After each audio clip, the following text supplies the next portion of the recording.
but I have no money. I have nothing, so I can't like live off of a pension. I can't live off. You're not filming now, are you? This is the best part right You here. suck. I know I do. I totally suck. So, you were saying that your grandmother lived to be how old? She died at what we think was 110 years old. She lost count at some point, but we counted 110. Holy mackerel. I don't know how good a life she had. Yeah. She was a refugee from Turkey during the Ottoman Empire. Oh my goodness. So, yeah, it was a rough life for her. She lived through a lot of wars. You were telling me that you're going to Coachella eventually. Yes, and I was told if I want, I can do Coachella, and I am so excited. Have you been out west ever?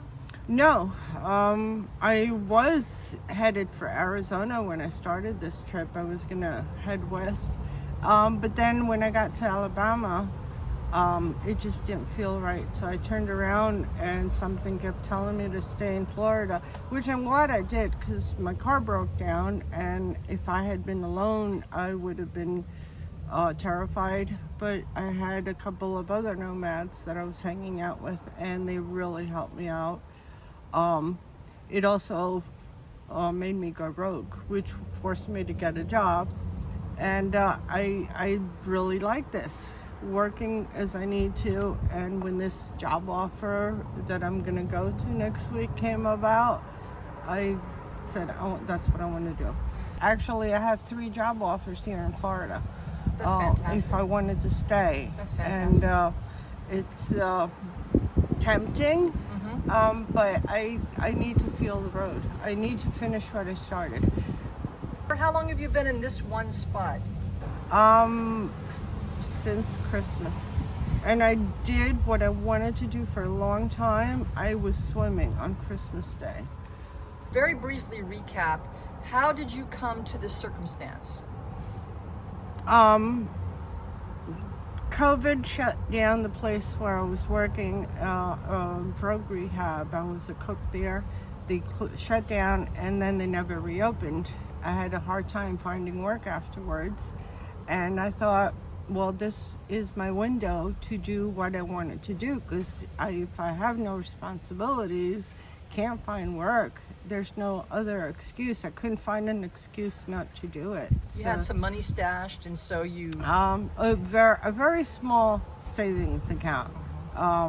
It wasn't supposed to be a long-term thing. I was going to do it until my savings ran out, which was, I figured it's going to last me maybe 4 or 5 months. That was it. I didn't have much money saved. It was just supposed to be a road trip so I can get it out of my system. And then you dipped your toe in, you went to some local campgrounds, Yes, I experimented with familiar places, familiar campgrounds where I've been camping, excuse me, and just so I can test the waters and also get used to the idea of solo camping, because I was afraid. I've never camped by myself. It was always with other people, with a group. Friends, and doing this solo was terrifying, and I decided to test the waters and see how it feels to camp solo. Can I handle different situations? Can I be ready for the unexpected? I wanted to know that I'm not gonna just curl up in a corner one night and cry myself to sleep. And the awesome part was, from day one, my very first solo camping trip, I've had to deal with every storm that went through Pennsylvania last September. Oh my goodness. From the very first day camping, everything that could go wrong went when I was, my first solo trip. Trial by fire. Yeah, and anyone else I think would have shriveled up and gone home and said, that's it, I'm done.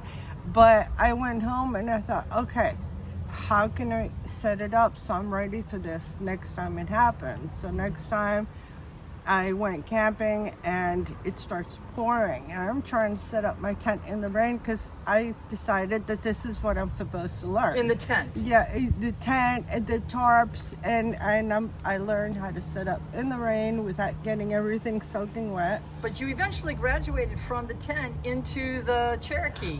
Yes, I wanted to experience the whole thing, tent, everything, and I usually carry a tent. I have a rooftop bag, but I put it in storage now because it was putting a lot of weight on the car. It was, but I do have a tent. I have tarps. I have poles. I do a whole setup, and then during those trips, I would set up my tent, but I would sleep in the car. Once I got my bedding set and the right mattress, I would set up the tent and sleep in the car, and I got used to. And then I started doing camping trips in the car. I started meeting up with other women.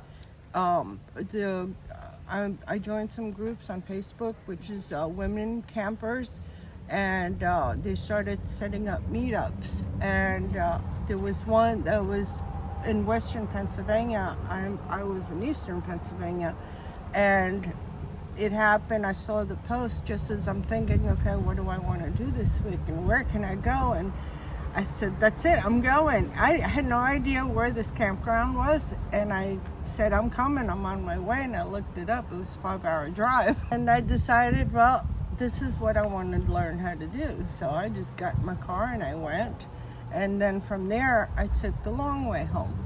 And I just kept zigzagging up and down Pennsylvania, and it was amazing. I fell in love with being on the road, and I didn't want to go home. And eventually I had to go home for certain appointments and things. And after a week, I said, no, I can't do this. I loaded up my car and I said, I'm going to head south.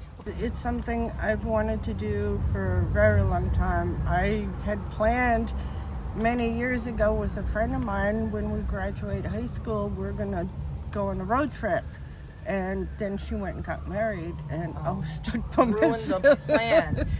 People who are doing this type of lifestyle and living this life as nomads, free-spirited, but the camaraderie there, I lived 8 years on the road myself.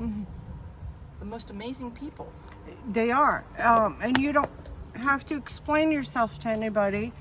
Whoever you are, however you are accepted as you are. And I've met some wackos, and I've met some amazing people, some very educated people, professionals that are doing this. A couple of days ago I met, forget what it is he did, but he said, I will never put on a suit and tie again. This is it. When you're within a social group all your life, you don't know anything outside that social group. You behave as you're expected to behave. But this is your new tribe now. Yes, and I'm not expected to behave anyway. You're completely on your own. You got to figure it out. There's no trying to fit in. You just have to be who you are. And when you realize who you really are and you're free to express yourself, that's where it all begins, and that's where where you get the biggest high. And you never want to go back. No. When you roll into a place and you think, okay, I like this place, I'm going to stay for a little while, do you find yourself going out and exploring and looking for places to sleep or shelter or eat or maintain your living situation in such a way that it's, not breaking your bank or putting you in harm's way? Well, as you drive around and exploring, you will, before I started doing this, I was a hiker, so every time I drove by something, I'd see a trail or a path, and I would stop. Where does that go? I wonder, and I would want to experiment, explore it. Now, it's more like, oh, that's a nice spot to overnight. Oh, hey, that looks like a safe spot. What do you look for? What are your criteria when you're looking for that sweet spot, so to speak? Privacy is first. because I don't like people watching and asking questions. And a lot of people, the worst part is they think you're homeless and they look down on you and they give you these scary looks. I look for other campers because there's a lot of parking lots that we do. So when I see other campers in the parking lot, I go there. Safety in numbers. Yes, exactly. When I'm by myself, I look for privacy. I try not to look for too dark a spot, too much privacy or too much isolation, because then it's not safe. Right. Do you feel safe? Are you comfortable with this? Right now, I do feel safe. And there has been instances where, and it hasn't happened a lot, you pull into a spot for the night and you pull in, you turn off your motor, and I always sit there for a while and kind of like get a feel for the place, and it doesn't feel right. You start your motor and you drive away. So you have that instinct. You have to, whether your intuition is correct or not, it's your intuition. Doesn't matter. You have to trust it because that's all you have. And when you learn to trust your intuition, it will never fail you. But you have to go by intuition. Go when with you're your on the, gut. yes. If it doesn't feel right, move. Exactly. Get going. Exactly. But you absolutely need to trust your intuition. Do not ever question your intuition.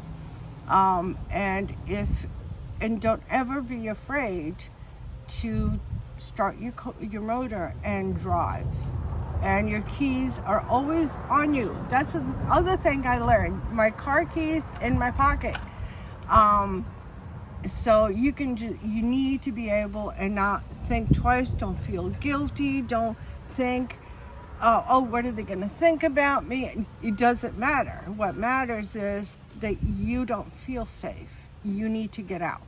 I don't want to have to explain myself. I don't want to have to explain, hey, I saw something, or something here doesn't make, it might be just a bad vibe, negative energy. It doesn't matter. I don't know what it is. It just doesn't feel right. So I gotta go. Do you have any plans for the future, or are you just basically doing this one day at a time? I'm doing this one day at a time. I mean, it started out as a 4 or 5 month trip, and I don't know when it's gonna end. So the money did run out, but I found a job. And then I found another job and another job. So when I can no longer work to support myself, because I still have another 7 years to retire. I'm still 60. I'm a youngin' yet. Now you do sew. You're a seamstress. I do sew. So yeah. Tell me about that. No, I'm not a seamstress. I just know how to use a needle and thread. Well, what you showed me is seamstress quality, and that was just hand sewn. Mm-hmm. It's amazing. It's something that I created out of need for myself. And then a couple of people saw that and they said, oh, I want one, and I want one. So I started making more, and I sold a few. I've given a few away as gifts. But this is... Let me see what you have here. This is what I'm working on. It's beautiful. Right now I'm like halfway done. So yeah, this is all done. Hold it up so we can see. This is all... a little higher. I'm not done on the top yet. I'm still sewing, and my stitching is quite crooked because I don't have a sewing machine. Very good. And what it does is... Show us. There's pockets in here. Okay. So you can put your cell phone, your glasses, your toothbrush, whatever it is, you hang it on the side of your vehicle. And you have one that you're using for utensils right now. Yes. Okay. And it can be used for a number of things. Wow.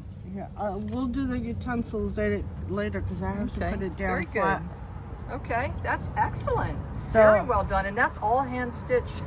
Yes. Amazing. So it's crooked because it is hand stitched. But that's because it's handmade. Yeah. And a lot of times I have to. I work on it in bad weather. So a lot of times when I was working on this one, I was shaking and trying to finish it, and I realized it's not going to happen today, so I had to put it away. But now you're a stroke survivor. Yes, I am. And you said your stroke was kind of bad. They told me it was mild, but my right side was paralyzed, so I don't know what defines mild. Good now. I couldn't speak and I couldn't walk. And you're out doing this now. Yes. Has this helped your recovery being on the road? Oh yes. I'm also diabetic and I have high blood pressure. I've been checking my sugar lately and my blood pressure, and everything is normal. I had a milkshake yesterday and my sugar didn't go up at all. This is a healthy lifestyle. It's amazing. And after my stroke, I had severe nerve pain, which is what took me so long to get the car ready, because I had to find the right way to function in it. But I haven't experienced any pain, any blood sugar spikes. My blood pressure is down to normal. I don't get headaches. I don't even get hungry half the time. It's amazing. It is. Amazing. I couldn't believe it. But I am so much healthier right now. That other than my speech issue, other than that, Sound great to me. I feel like I'm slurring here and there. But I'm healthy. I feel healthy. And you're happy. I am. Well, I think that's what makes me healthy. I still haven't gotten my strength back in my arms. I know I'm never gonna get 100% back, but I'm pretty damn close. I'm not afraid to figure, like, okay, so I can't do this the way I did it before, but I can still do it. Doesn't mean I can't do it. I'm not gonna stop doing it because I can't. I'm gonna figure out how I can do it. And that's a normal as you get older, right? It has nothing to do with a stroke or a disability. As we get older, we can't function the way we did when we were 20 and 30, so we have to relearn things anyway. So it's just, that's part of life anyway. You're such a fascinating individual. Thank you. And I'm so grateful for you.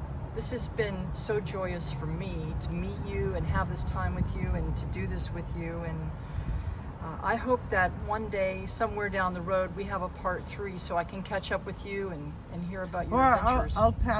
Our paths will cross again. Indeed they will. Mm-hmm. I've got your number. You can't get rid of me now. I wish you every blessing on your journey. Thank you. Same to you. God bless you, my friend. And whoever's watching this, just do it. You don't like it, go home. Right? Just get out there and give it a try. Yeah. Go to Walmart and spend the night. We don't get arrested. They just tell us very politely. You get the knock. Yeah, and very politely, I'm sorry. And so far, everybody's been very polite with me. I'm sorry you can't stay here, but you can, however, go here or there. And they're wonderful. They're really good. What matters is that we are here now. Our paths have crossed at this moment, so let's enjoy ourselves and each other's company, and tomorrow we will part. So, and next week we're all gonna disperse and go in different directions, but I know that I will see them again down the road somewhere. Thank you again. I'm just so tickled. I'm beside myself. It's hard for me to stand here and contain how much joy I have. You've been terrific. I don't feel that great, but yeah. Okay. Oh, you're an amazing human. Thank you. And my life is so much better having met you. Thank you.